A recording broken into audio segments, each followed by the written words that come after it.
Ora, muito boa tarde, cá estamos novamente, canal Lab Reativos, conversas sobre saúde mental, Tiago e Nuno. Boa tarde, Nuno. Boa tarde, Tiago. Hoje vamos falar de. Violência. Olha, primeira coisa que devo dizer já, eu sou contra. Eu sou contra a violência. Ah, mais uma vez, vou recuperar o nosso amigo Shakespeare William, para William, o Billy, o nosso Billy, ah, para talvez lançar aqui algo mais abstrato e ver onde é que isto nos leva. Portanto, é da peça Hamlet, que é: devo ser cruel apenas para ser gentil. Assim começa o mal e o pior fica para trás. Portanto, foi algo que ah, me impulsionou, de certa forma, a pensar neste episódio. Porque acho que é um. Acho que a própria palavra violência, e com ela também posso incluir, por exemplo, palavras e o próprio fenómeno em si também, da agressividade, transportam às vezes consigo significados dominantes que podem não traduzir tudo aquilo que isto engloba ou que poderá querer significar. Tanto.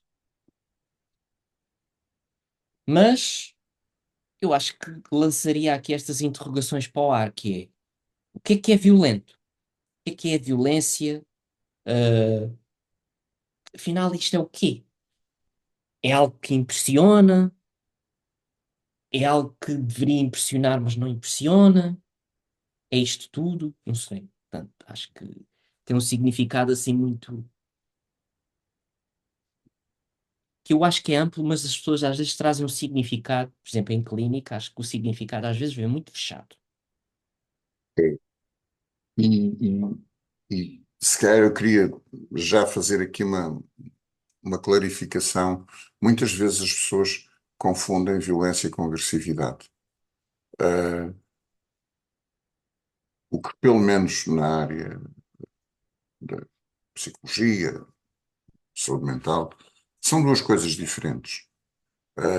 A meu ver, a agressividade faz parte da natureza humana, da natureza de vários outros mamíferos, se não de todos os mamíferos.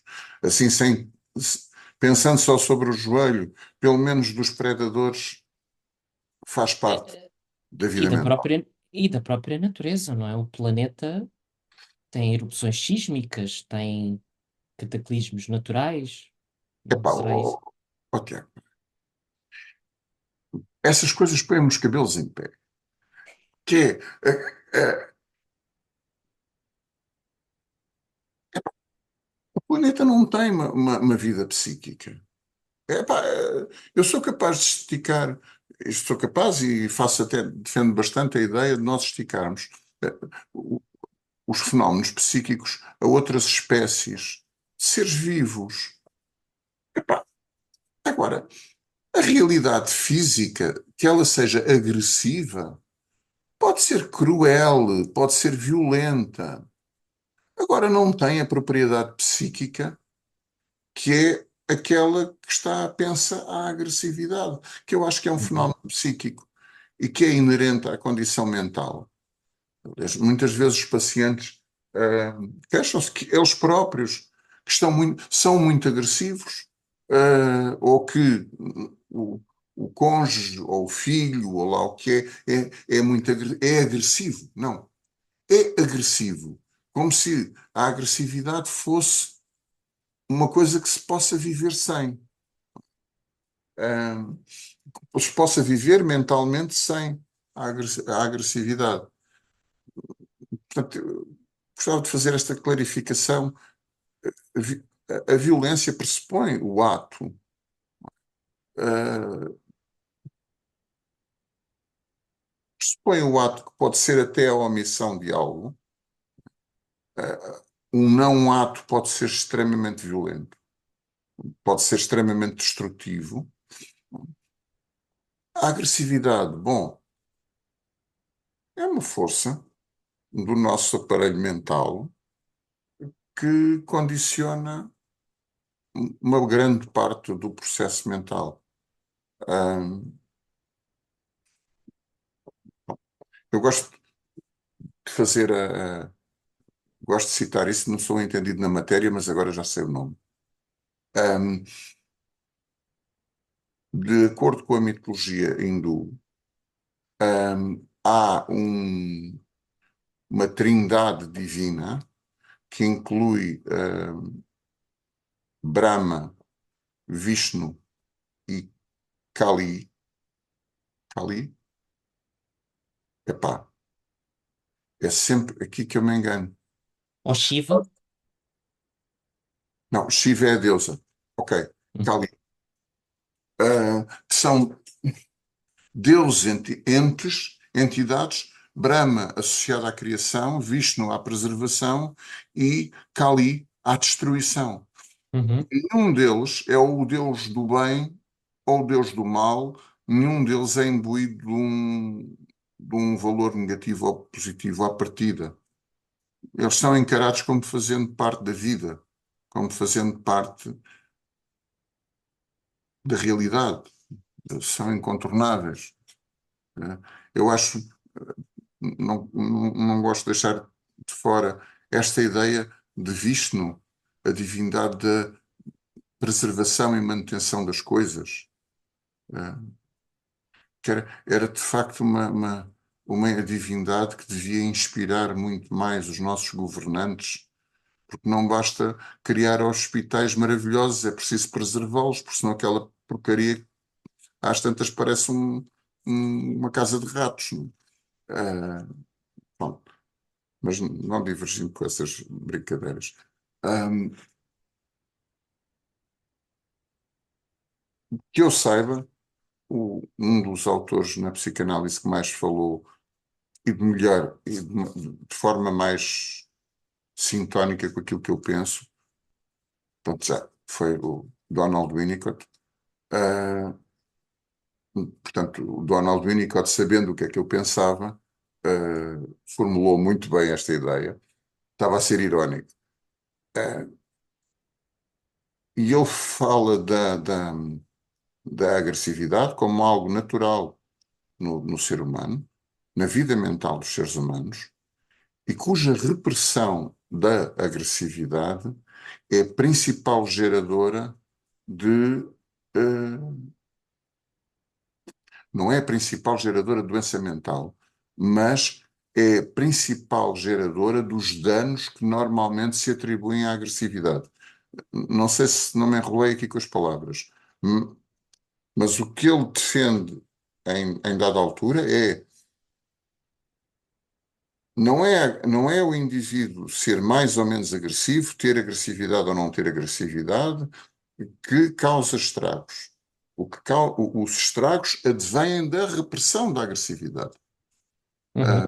Ou seja, ele assume a agressividade é natural, vamos pôr nos seres humanos, que era o objeto do estudo dele, ah, mas os estragos advêm da repressão da agressividade. Ah, não querendo monopolizar o tempo todo, mas quando falo disto, vem-me logo à cabeça um vídeo que foi divulgado nas redes sociais aqui há uns anos atrás, de uma garota adolescente a bater à chapada num rapazinho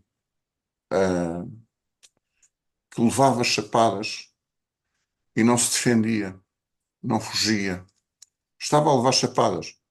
E que aquilo, um grupo de miúdos, de adolescentes, filmaram aquilo e puseram nas redes sociais. Foi um a velha histeria galinácea, em que toda a gente, já viram onde é que nós vamos parar, como é que vai ser o futuro, esta juventude está perdida. A juventude está perdida sempre, quer dizer, eh, as senhoras usarem saias acima do joelho, há poucas décadas atrás e já estávamos todos perdidos. A utilização de preservativo, íamos todos para o inferno Portanto, em cada época há sempre uns que acham que a juventude está perdida.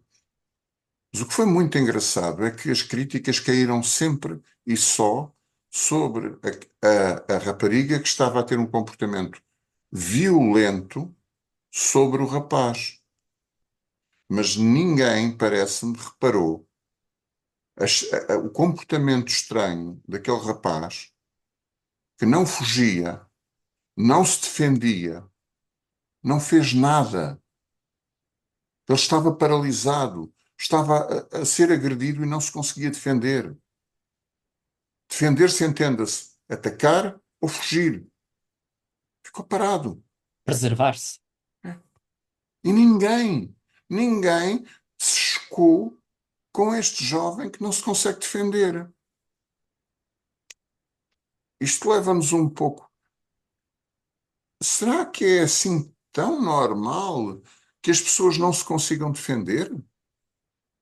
Que quando são ofendidas, atacadas, seja o que for, fiquem no, paralisem? Hoje em dia está, acho que começa a ser moda falar-se falar-se de forma espe- mais pejorativa da geração woke. Woke, sim, sim. É, são Não é a estes. geração dos woks, né? Sim, é, pá, enfim, é a geração X, é a woke, é, qualquer dia os gajos têm uma borbulhinha no. Ah, que são os fulanos. Então, ah, pá, que são os fulanos que ficam muito ofendidos. Se Uhum. nós lhe chamamos assim, ou se chamamos assado, ou se comemos, ou se comemos carne, ou se deitamos o papel no cesto dos plásticos, na reciclagem dos plásticos, ficam muito ofendidos. Choram, choramingam. Mas efetivamente fazem o quê? Choram. Só. Mais nada. Como os bebés pequenos. Os bebés pequenos que não percebem o mundo que os rodeia, que ainda não aprenderam, só têm mesmo essa ferramenta. Chorar. E mesmo essa ferramenta, o choro, muitas vezes tem um significado agressivo. Quem nunca experimentou estar ao pé de um bebé que está zangado? Primeiro que tudo, nós notamos que ele está zangado. Porque a natureza do choro é diferente. Além do mais, o choro dele torna-se incómodo. O bebé que está em sofrimento, que está aflito, que pede ajuda com o choro, tem um choro diferente do bebé mais crescido, que foi frustrado com alguma coisa e que chora num misto de chorar e rosnar. É um choro diferente. O gajo está zangado. Pá. O gajo é pequenino e não nos pode fazer mal. Se pudesse, matávamos. Só uma Pois. laracha que eu gosto bastante. Os, os gatos e os tigres são muito parecidos. Ambos desejam matar-nos. Só que os tigres conseguem.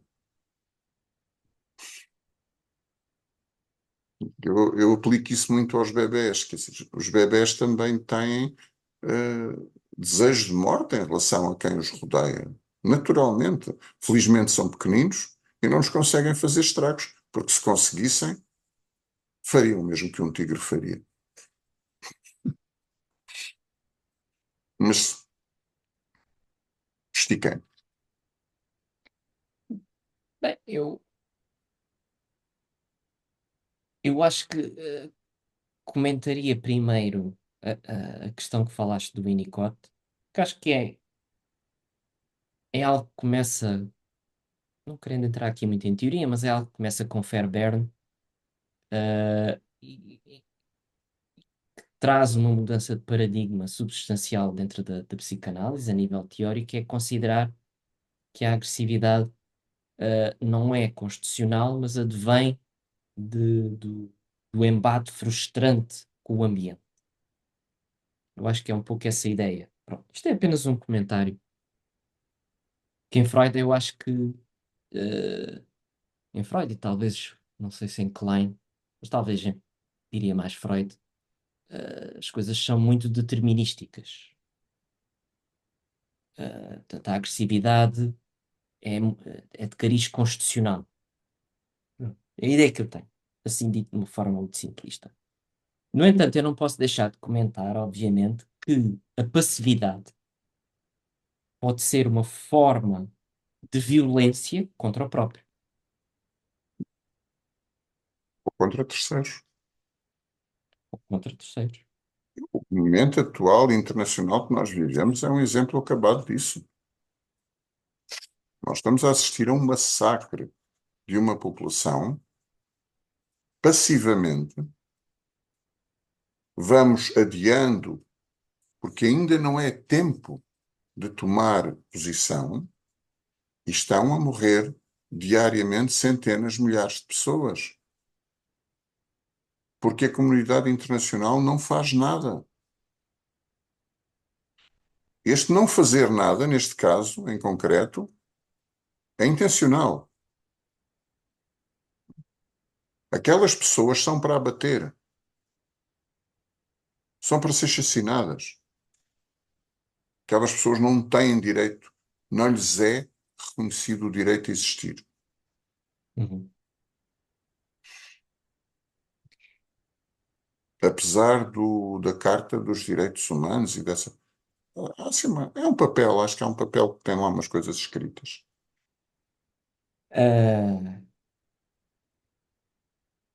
saindo aí do teu comentário mais internacional, ah, falando agora da esfera mais psíquica, eu acho que era importante transmitir aqui várias coisas. Ver se concordas comigo e se podes comentar. A primeira é que eu acho que aquilo que tu referiste, portanto, que a violência como expressão de uma agressividade, portanto, um ato, um comportamento, algo que passa cá para fora. Eu gosto, eu não uso o termo violência, eu uso destrutividade. Portanto, eu eh, falo em agressividade e destrutividade. E gosto de separar um pouco as coisas neste. É uma questão de vocabulário. Ah, há qualquer coisa que tem que ser desenvolvida na mente do sujeito para o sujeito viver a violência ou expressá-la de formas distintas. Portanto, uma coisa é eu viver um determinado cenário violento, destrutivo dentro de mim. Outra coisa é não ter esse filtro, não ter a capacidade de me inibir e passar ao ato, agredir. Portanto, ir contra, pegando no exemplo que deste, de achar-me no direito de aniquilar a existência do outro. Portanto, há qualquer coisa aqui que se tem de se desenvolver para pôr em prática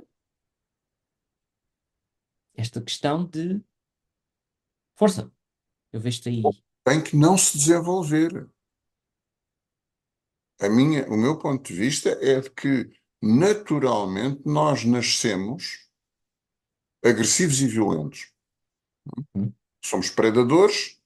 Se nos roubarem a primeira fonte de alimento que o bebê tem, se lhe roubarem a mama, o gajo ataca, só que ele é fisicamente impotente para atacar. sim, Não. Felizmente, porque vamos imaginar que o bebê tinha 120 quilos bem musculados e era capaz de dirigir o corpo para onde ele quer, coisa que um recém-nascido não consegue fazer. Ele mataria para ter o seio materno. E acabou-se. Portanto, o que nós, acho eu, o que nós aprendemos é precisamente a inibir este comportamento. Ou seja, é-nos ensinado, a posteriori, a não irmos atrás da presa e a matarmos para a comermos. Agora, como é que esta aprendizagem é feita e de que maneira? Bom, aí é que eu acho que muitas vezes a inibição de nos defendermos, vou dizer isto de uma forma simplista, mas não consigo pensar de outra mais elaboradamente, que é, se calhar, um, o, o ensino da inibição foi excessivo, Uhum, foi demasiado paralisante. Um, esta ponte uh,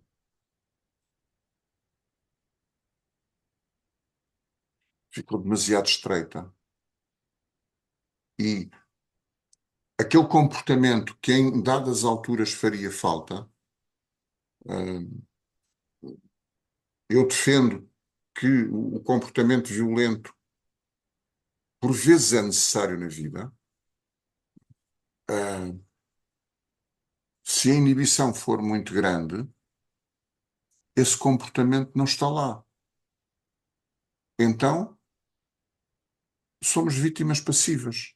Não somos capazes de nos defender.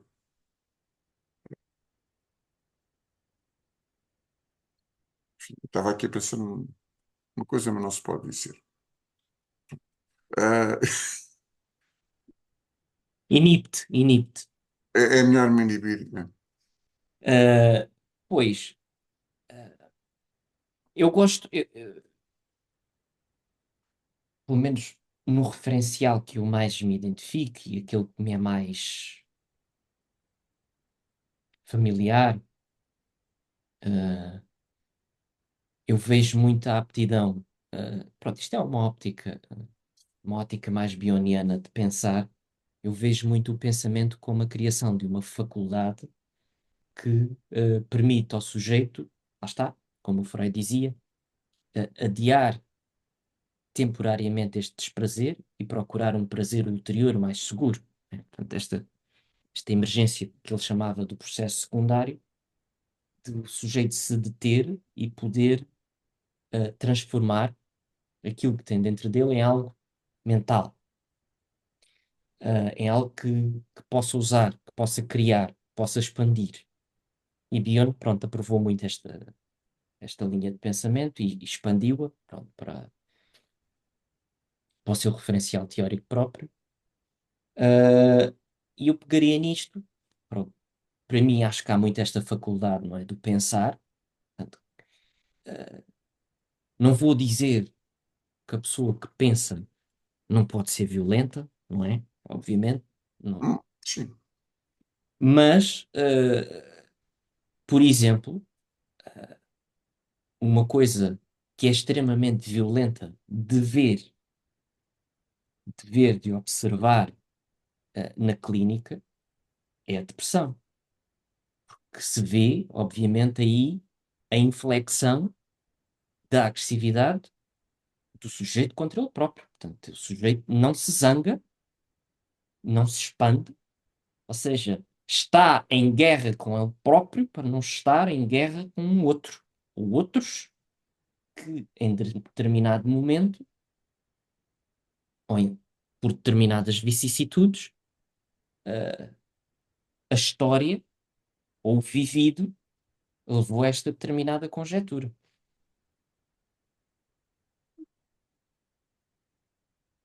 A minha experiência é que muitas vezes, ah, não sempre, nem sequer sei se na maioria das vezes, mas muitas vezes, essa agressividade é infletida contra o próprio, mas também é deslocada contra o observador, Ahm, deslocada contra o terapeuta, Uhum. porque a depressão vira uma arma de arremesso, ou seja, a, a sintomatologia depressiva pode ser e é utilizada por alguns depressivos como uma forma de atacar os que o rodeiam. na equação winnicottiana, que ele fala na, na repressão da agressividade poder conduzir a, basicamente, ele põe as três hipóteses, que é um aumento da tensão dentro do próprio indivíduo, portanto, aqui a agressividade guardada dentro do próprio e virada contra o próprio, mas ele fala a segunda, que é a agressividade deslocada, ou seja, em que eu dirijo o ataque não contra o objeto que me causa a frustração, mas contra um outro objeto que não causou pelo menos essa frustração. Hum, Pronto, já agora o Winnicott fala a outra consequência que para mim é a mais revolucionária, a afirmação mais revolucionária dele, que é a agressividade não cumpre a sua função. Isto é a assunção da importância psíquica da agressividade. Ele depois vai mais longe, se der tempo, gostava de lá voltar, mas muitas vezes o paciente deprimido, mais o paciente depressivo, atira-nos à cara com a depressão dele. E se nós nos armamos em parvos a tentar tratá-la, ele bate-nos com a agressividade. Uhum. Uh, Portanto, a vontade de atacar, a vontade de causar dano ao outro, está lá, Sim, sim. dirigida contra o próprio, dirigida contra um terceiro, diria tudo menos dirigida contra o objeto que causou a frustração.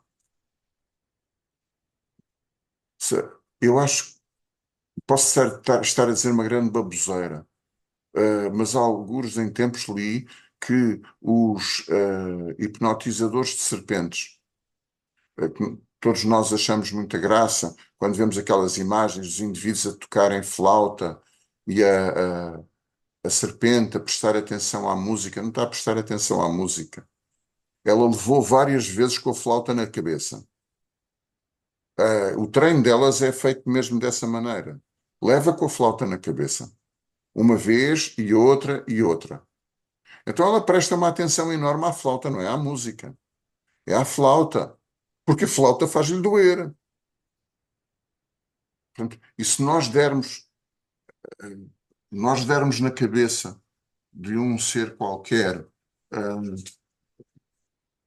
de várias formas, muitas vezes ele vai ficar como as serpentes, como que paralisadas, a olhar para a flauta, mas incapaz de fazer seja o que for, incapaz de se defender ou de fugir. Fica paralisado.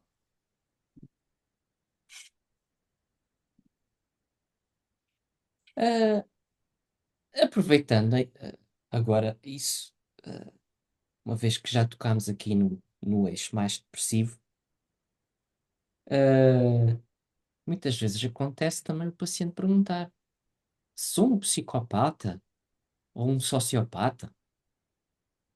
Portanto, as pessoas também trazem esta preocupação.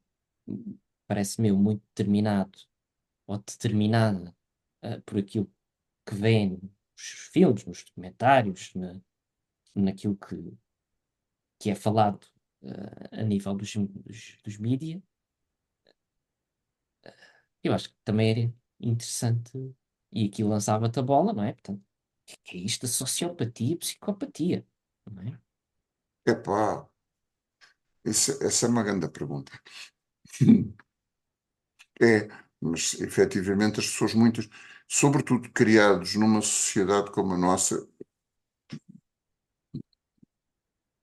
eu não sei, não conheço outras, portanto, mas eu acho que a nossa é essencialmente muito perversa, em que nós temos uma imagem da nossa sociedade, do meio em que vivemos, muito idílico, muito angelical, quando na realidade não é.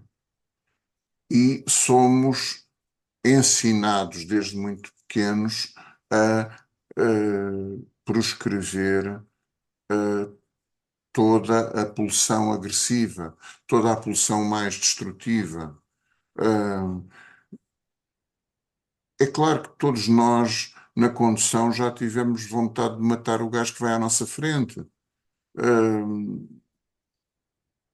Isso é comum. Ah, diria quando depende das horas do dia em que se conduz. Se calhar a qualquer hora. É natural.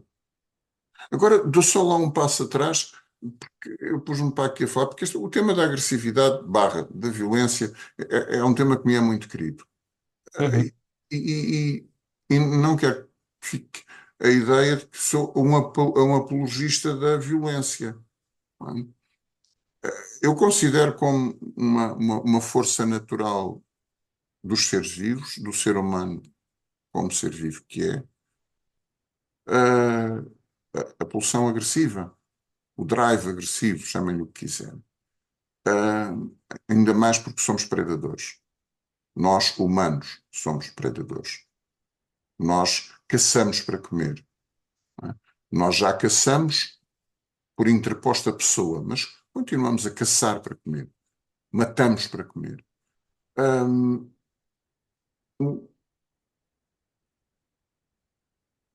Esta pulsão agressiva é natural no aparelho mental humano e não acredito, não consigo conceber um aparelho mental humano sem ela. Mas, pegando naquilo que tu disseste, com o tempo, nós devemos desenvolver um processo mental elaborado que nos permita lidar com as nossas pulsões básicas em sociedade. Ahm, eu gosto de dar esta imagem. O psicopata é aquele desejo de matar todos nós temos. Numa altura ou noutra da vida, eu diria, provavelmente várias vezes por dia.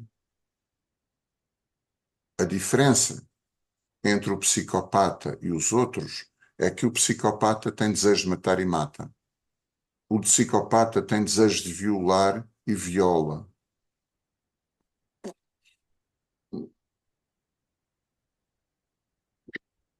É,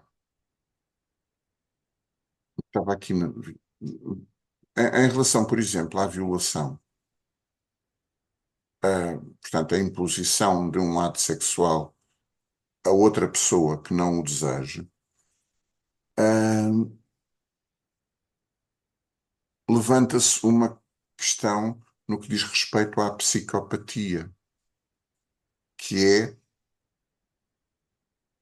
e podemos chamar psicopata àquele que não percebe que não pode impor um ato sexual a quem não o deseja? Ou seja, isto pressupõe uma elaboração mental, um reconhecimento do outro e da vontade do outro, que Uhum. alguns indivíduos, e eu estou a pensar concretamente no débil mental, não estou a pensar no indivíduo que tem uma perturbação da personalidade, estou a pensar mais concretamente no indivíduo que Sim, tem uma sim. perturbação orgânica, ou seja, não tem cérebro suficiente, de forma grosseira, não tem cérebro suficiente para perceber que não pode fazer aquilo.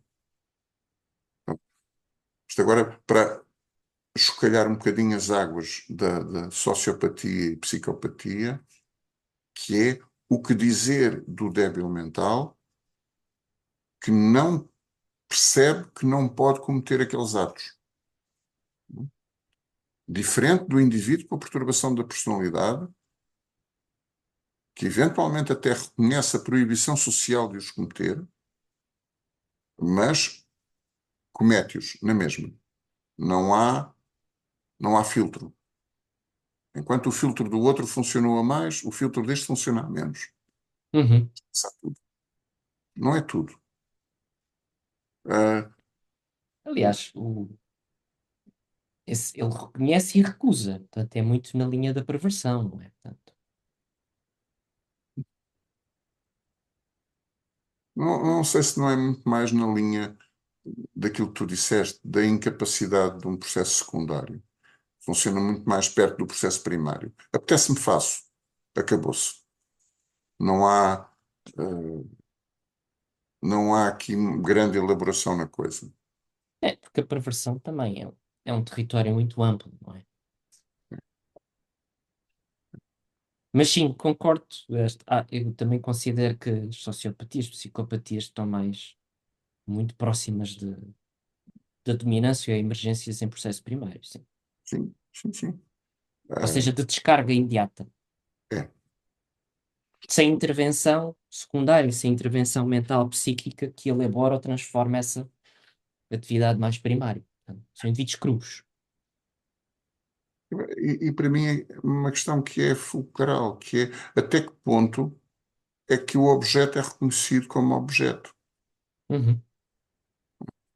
é reconhecido como outro, e não algo que está ali para meu uso, para eu fazer uma função que preciso de fazer.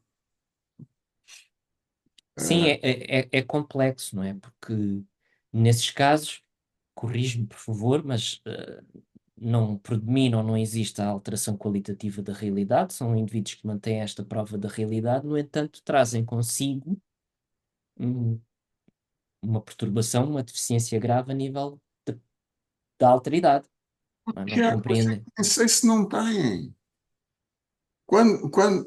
Repara,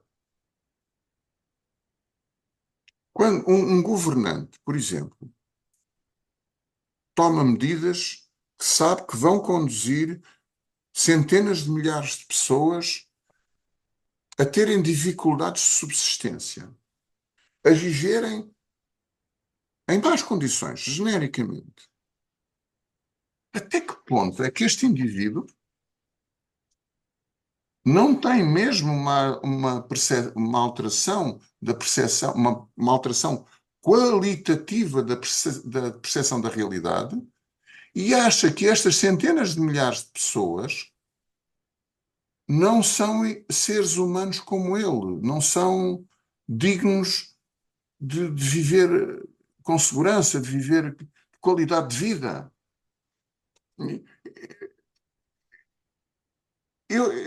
Eu creio que estes indivíduos de facto acham que aquele outro em particular não. Bem, e na realidade, onde é que está escrito? Estou a ser provocador. Onde é que está escrito que aquele outro tem esses direitos? É naquela folha de papel que eu falei há bocado, que essencialmente serve para limpar o cu. Serve para se falar dela quando nos dá jeito. De facto, aquela folha não tem valor nenhum. E várias outras folhas parecidas que se inventam não têm valor nenhum. Portanto, de facto, onde é que está escrito que todos nós temos direito à vida, à dignidade, à, à identidade, coisa muito importante? Ah, onde é que isso está escrito? Porquê? O que é que temos? Eu acho que temos. É questionável. Inclusivamente, quando se utiliza a designação de psicopatia ou psicopata, ah, ok, o termo em si não diz nada, mas se passarmos para um conceito aparentado que é de personalidade antissocial, bom, essa personalidade antissocial é aquela que não cumpre os requisitos ou não cumpre as ordens de uma determinada sociedade. Por exemplo, lembro-me que um dos critérios, assim de cabeça, é a execução de atos de crueldade para com animais. Uhum. Sim, mas uma criança tribal africana que tem que caçar para comer e que mata com setas ou à paulada ou à pedrada animais para comer, na cultura dela é normal matar animais à mão. Ou seja, este miúdo entra na DSM já com um ponto a favor de uma perturbação antissocial. Pois, também não se pode dizer que o crocodilo Dundee era um psicopata porque mandava crocodilos. Ora, aí está. Não era, coitado. Não sei, quer dizer, do ponto de vista de uma espécie, eu não sei se os crocodilos estão em vias de extinção, mas de uma espécie que, se não estão onde vir a estar um dia, São o- precisos para fazer braceletes de relógio. e são chatos, quer dizer, um tipo quer fazer uma porcaria de um condomínio e tem crocodilos ali ao pé. Não, vamos ter que limpar os crocodilos, ou os lobos, ou os alces, ou o raio que nos parta, quer dizer, se houver uma espécie qualquer que em determinado sítio nos esteja a incomodar, limpa-se limpa-se essa espécie dali para fora. Uhum. Obviamente, de uma forma. Depois há uma outra parte que é muito gira, de uma forma humana.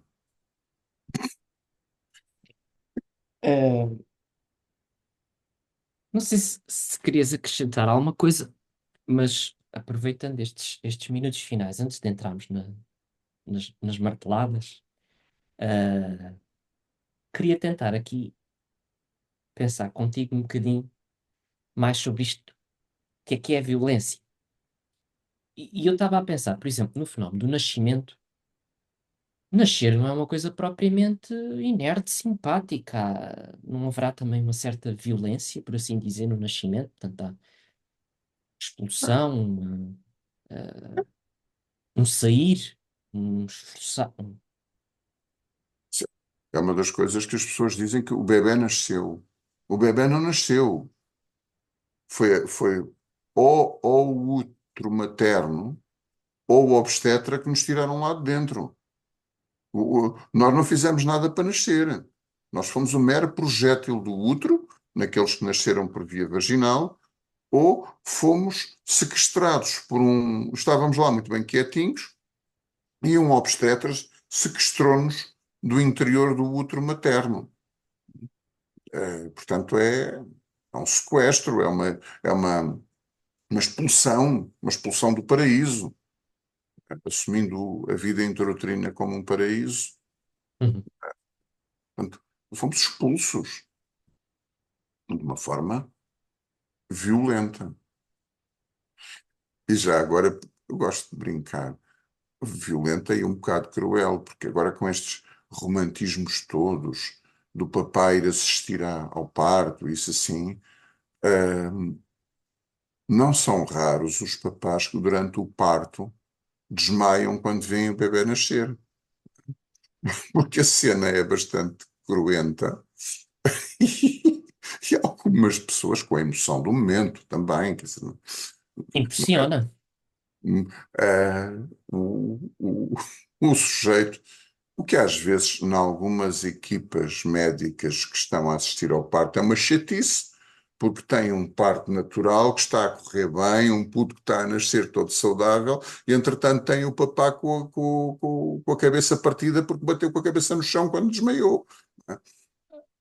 Olha, e agora metendo-me contigo, e entrando aqui mais numa piadinha contra, não é contra, mas já estás a ver, estou eu próprio a ser violento.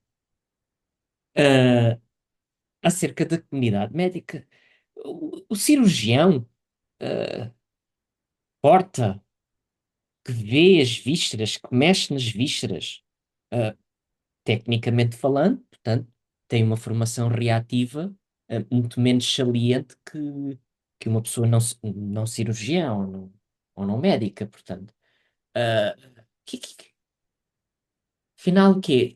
Os cirurgiões têm aqui uma facilidade em lidar com esta violência?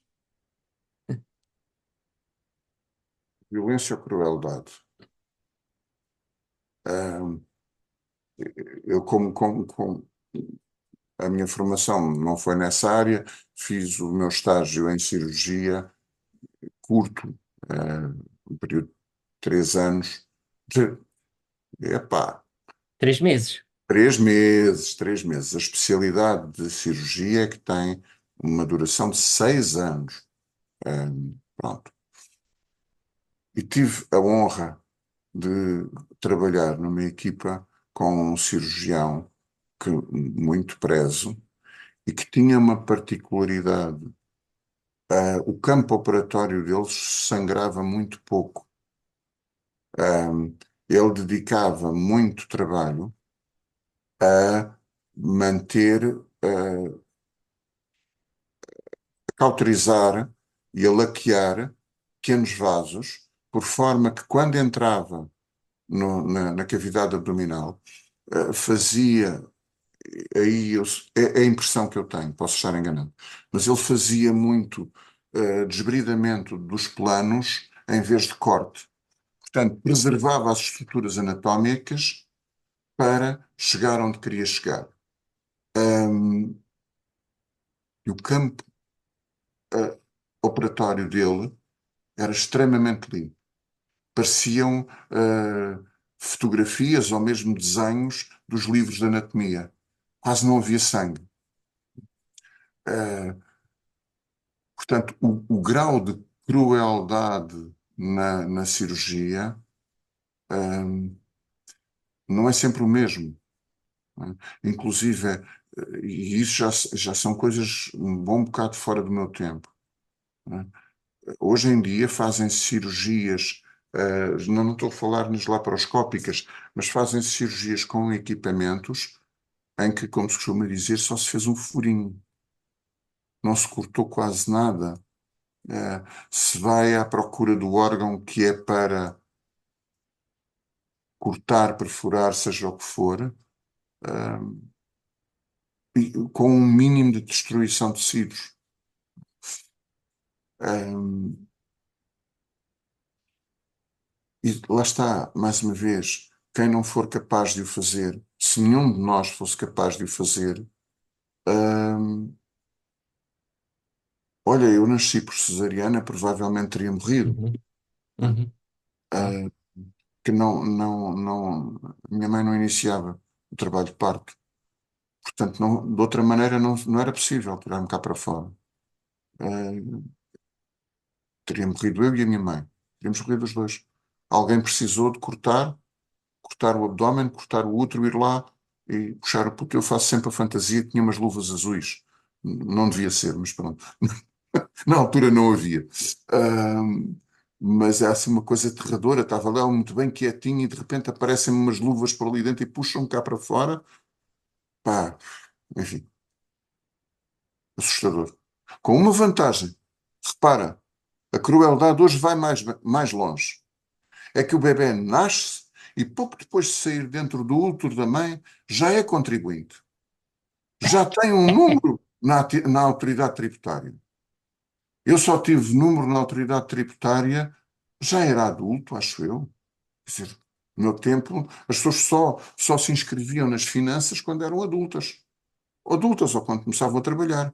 Agora, coitadinhos, para aquilo não só os tiram dentro do útero da mãe, como lhes atribuem um número fiscal. Pronto, já estás. É para começar a fazer parte da sociedade, pá. Uhum, uhum. Contribuir. Exatamente. Bem, marteladas. Ah, eu tenho aqui uma data delas.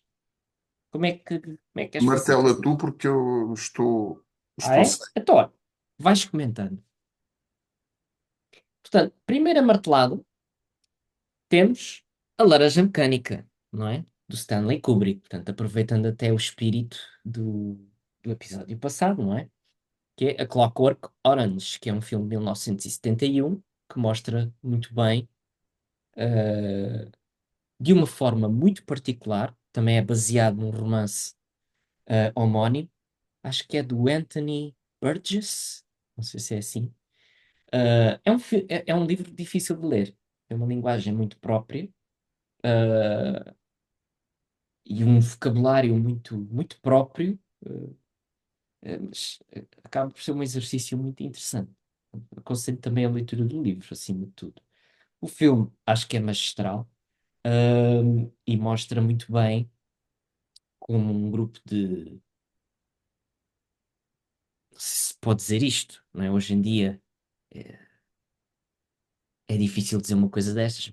Um grupo de sociopatas ou psicopatas adolescentes, porque eles no filme eles são adultos, mas no livro eles são adolescentes, que passam as noites a praticar aquilo que eles chamam ultraviolência. Portanto, iam beber o leitinho ao seu bar. Portanto, acho que há aí uma Leite, cena muito. A cena muito icónica de começarem as noites a revitalizar-se a beber o seu leitinho para depois terem energia para ir descarregar a sua ultraviolência, não é? Tiago. E quem é que bebe leitinho? Os bebés, são as crias. E Exato. estas bestas, aquelas bestas, são crias com força muscular. É, E, portanto, fazem e estrago nos outros. e é muito engraçado também como os próprios pais da personagem principal, que é o Alex, ele chamava-se Alex the Large, mas não era esse o último nome dele, era como ele se apelidava. Os pais eram uns panhonhas, dito de forma coloquial, completamente passivos. Ele ficava na cama, depois pronto, passava as noites a cometer pronto, estes crimes. E depois a mãe ia bater à porta: "Oh, filho, está na hora de ir para a escola." "Oh, mãe." Pronto, aquilo, o filme tem uma linguagem também muito específica. Mas, olha, estou com uma dor de cabeça. Mas não tens ido à escola a semana toda? Pois, mas eu preciso ficar bem para ir para a escola, mãe. Passa bem o dia lá na fábrica. E depois lá vinha a mãe dizer: "Oh, pai, não tem ido à escola." Pois, ele chegou tarde e tal. Os pais muito panhonhas, muito passivos, muito. Enfim, um contraste muito interessante, não é? Portanto, uma passividade extrema, uma atividade ela própria também extrema. O filme, obviamente, é muito mais que isto, porque depois tem a parte do condicionamento em que ele é sujeito, que é também ele próprio uma grande violência, ah, e que o retira, ou a escolha, a potência, não é? Porque perante qualquer ato de violência, do seu condicionamento, ele tinha uma reação somática, violenta, que o inibia, não é? Cometer qualquer tipo de violência. E depois sofre, o filme é espelhado, portanto, tudo aquilo que ele comete na primeira parte do filme é-lhe cometido, e depois entra a perversão do sistema político, que quer corrigir isto tudo. Afinal, estávamos enganados, não, não dá para curar a criminalidade, portanto, vamos voltar ao ponto inicial. Enfim, é um filme de excelência. Atenção, não voltamos ao ponto inicial, porque vocês experimentaram comigo uma técnica terapêutica e eu fui vítima de vocês, fui vítima da vossa técnica terapêutica, não é? Agora o agressor é vítima e acaba com o senhor ministro a dar-lhe de comer à boca. Agora vocês vão ter que me sustentar. Sim, sim, é verdade. O filme termina assim. Não deixe, não, e há uma coisa que, em relação à Laranja Mecânica que se tem sempre que sublinhar, a banda sonora. Aham. O Stanley Kubrick, que é pronto, um excelente realizador, e faz este filme todo com banda sonora de Beethoven, de que Sim, o e não só. Alex, Sim, mas ele extasiava-se com a nona sinfonia do Beethoven. exatamente, e durante o condicionamento, Ele perde condicionamento isso. reversivo, condicionam-no para ter desconforto quando houve a nona sinfonia. Por engano. Até Foi, foi, suicídio. Sim, foi, sim, foi um acaso. é.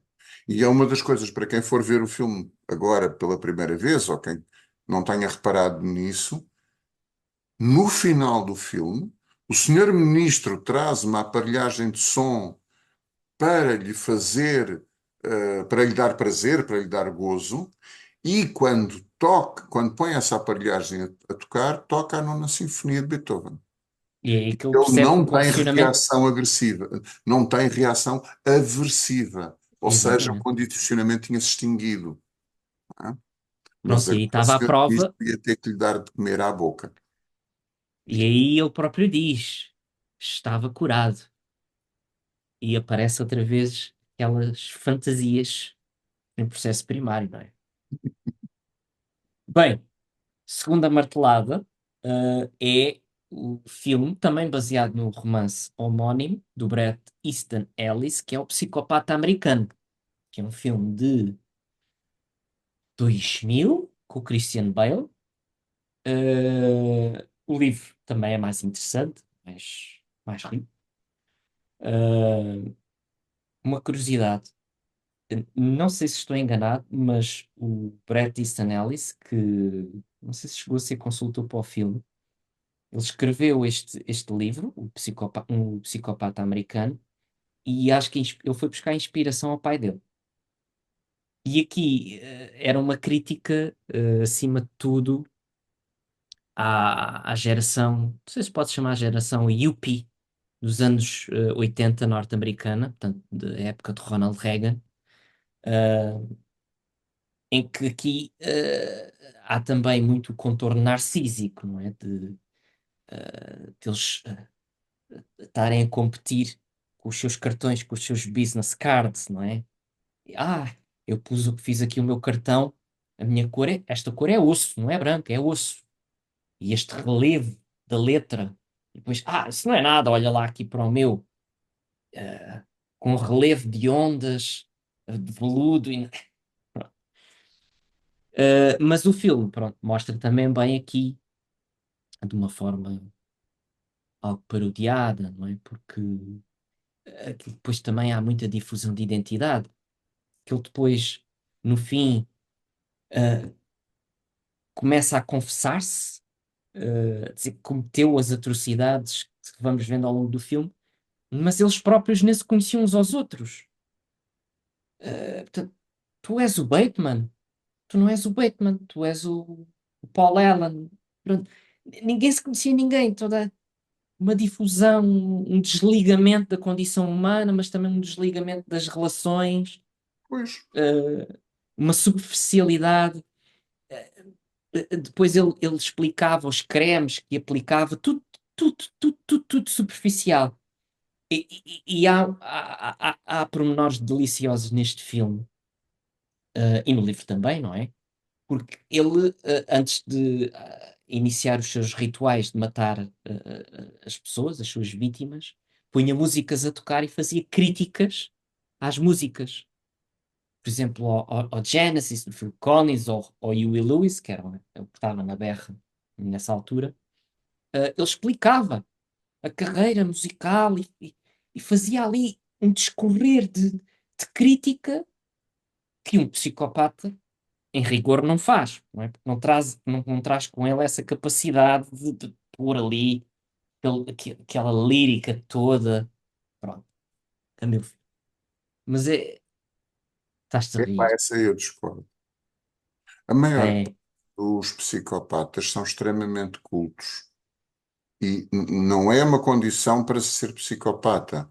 Só que Uhum. nós achamos que o psicopata é aquela figura do filme norte-americano em que o indivíduo mata as pessoas para lhes tirar os pelos do rabo, para fazer, não sei, uma trança, para ficar mais poderoso ou para deixar de ser careca. Isso é um psicótico, não é?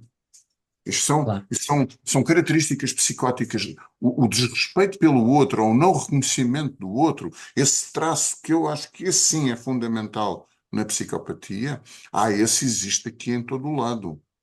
E, portanto, tens uns senhores muito bem falantes, que são senhores doutores e são senhores fulanos e essas coisas todas, e que são inclusivamente dirigentes políticos, isso tudo, que são psicopatas. Portanto, eu acho que um dia destes temos que nos dedicar a falar só sobre esse tema, porque esse tema tem muito mais ramos do que aquilo que possa parecer. E essa ideia do psicopata com uma pobreza mental, não concordo. Ok. Alguns têm, outros aparentemente não. Têm é a capacidade relacional é que é muito escassa. Uhum. Bem, aí tu terás bem mais experiência que eu para apresentar essa, essa divergência. Mas sim, ok. Olha, passando para o próximo exemplo, é considerado na arte cinematográfica como o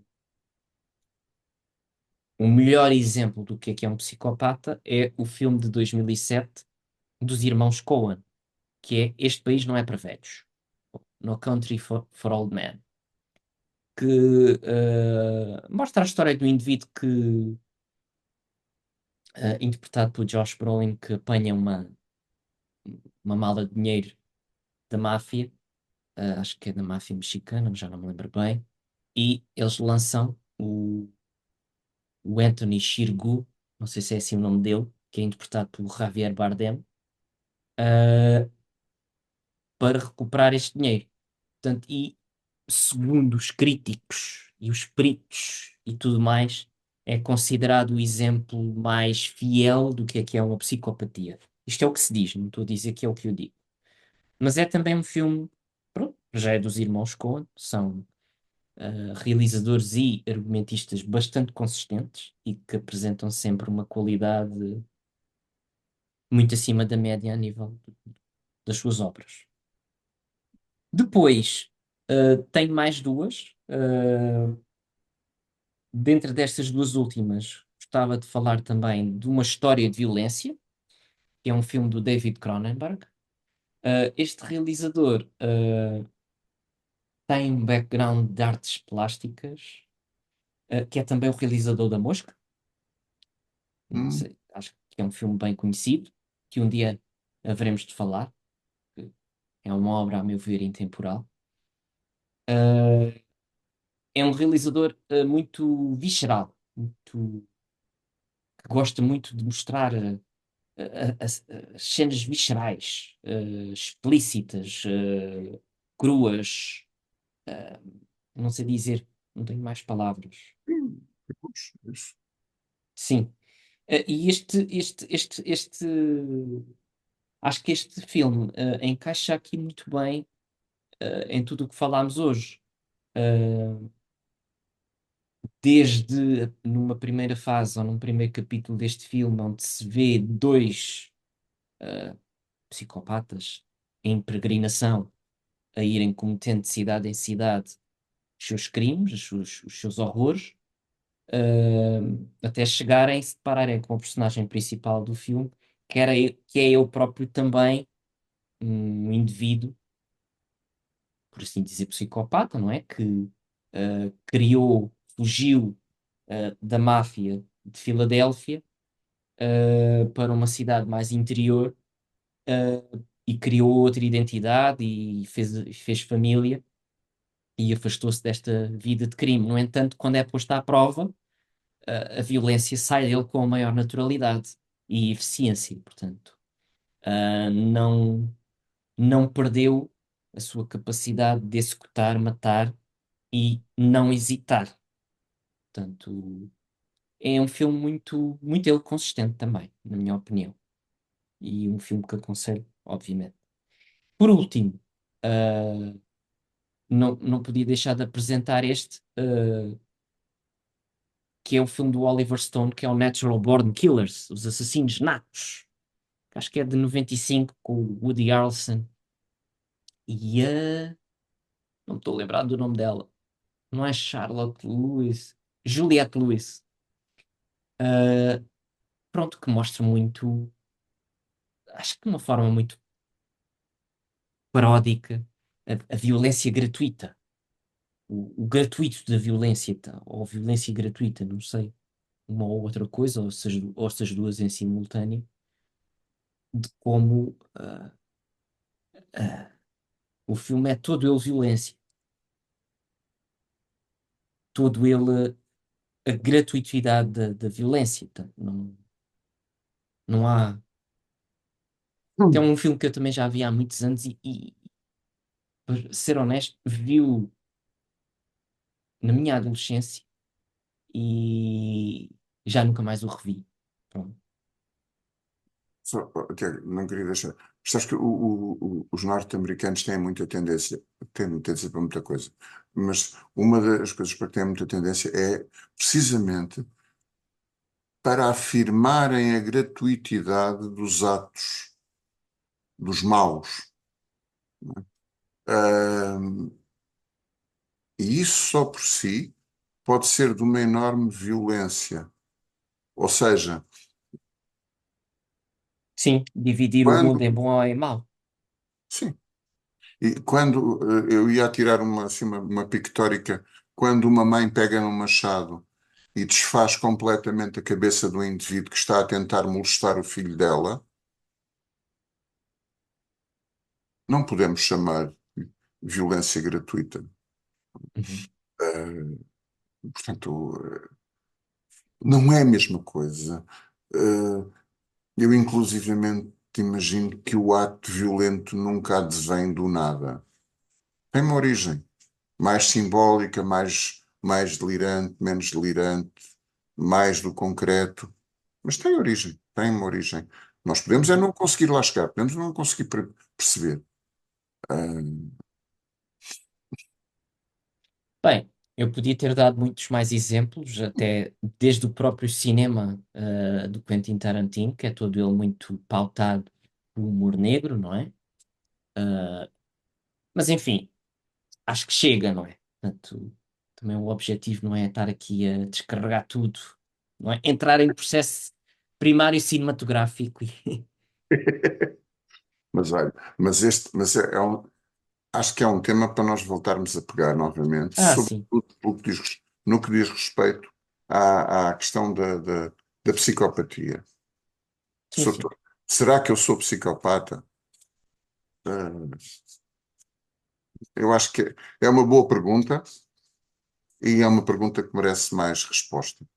Ah, só me ocorre a resposta de brincadeira, espero bem que não.